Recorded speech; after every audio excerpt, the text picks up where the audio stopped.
ಕನ್ನಡ ಜಿಲ್ಲೆಯ ಕುಮಟಾ ತಾಲೂಕಿನ ಗೋಕರ್ಣ ದೇಗುಲಕ್ಕೆ ಭೇಟಿ ನೀಡಿ ಡಿಸಿಎಂ ಡಿಕೆ ಶಿವಕುಮಾರ್ ಪೂಜೆ ಸಲ್ಲಿಸಿದ್ದರು. ಆ ಸಂದರ್ಭದಲ್ಲಿ ಗೋಕರ್ಣದ ಮಹಾಗಣಪತಿ ದೇವಾಲಯದಲ್ಲಿ ಡಿಕೆ ಶಿವಕುಮಾರ್ ಪರ ಶುಭ ಸೂಚನೆ ಸಿಕ್ಕಿದೆ ಎನ್ನಲಾಗಿದೆ.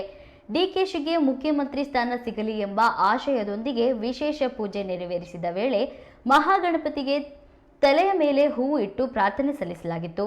ಪೂಜೆ ವೇಳೆ ಮಹಾಗಣಪತಿ ಬಲಗಡೆಯಿಂದ ಹೂ ನೀಡಿದ್ದು, ಇದು ಭವಿಷ್ಯದ ಉತ್ತಮ ಬೆಳವಣಿಗೆಯ ಸಂಕೇತ ಎನ್ನಲಾಗಿದೆ. ಉತ್ತರ ಕನ್ನಡ ಜಿಲ್ಲೆಯ ಆಂಡ್ಲೆ ಗ್ರಾಮದಲ್ಲಿರುವ ಪ್ರಸಿದ್ಧ ಶಕ್ತಿ ದೇವತೆ ಜಗದೀಶ್ವರಿ ದೇವಸ್ಥಾನದಲ್ಲಿಯೂ ವಿಶೇಷ ಪ್ರಾರ್ಥನೆ ಸಲ್ಲಿಸಲಾಯಿತು.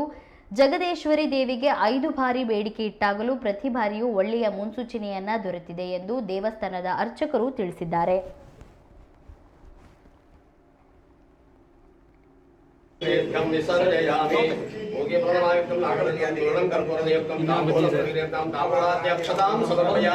महागणपति प्रीत्यर्थे मंगल नीराजनं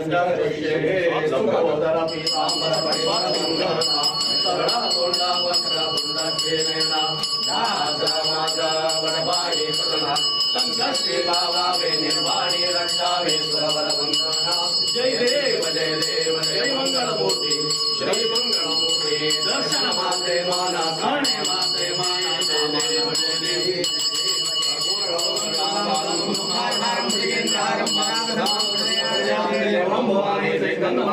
मंगलानीराजनदीपं समर्पयामि रक्षान्धाय गणकवशे महादेवेभ्यं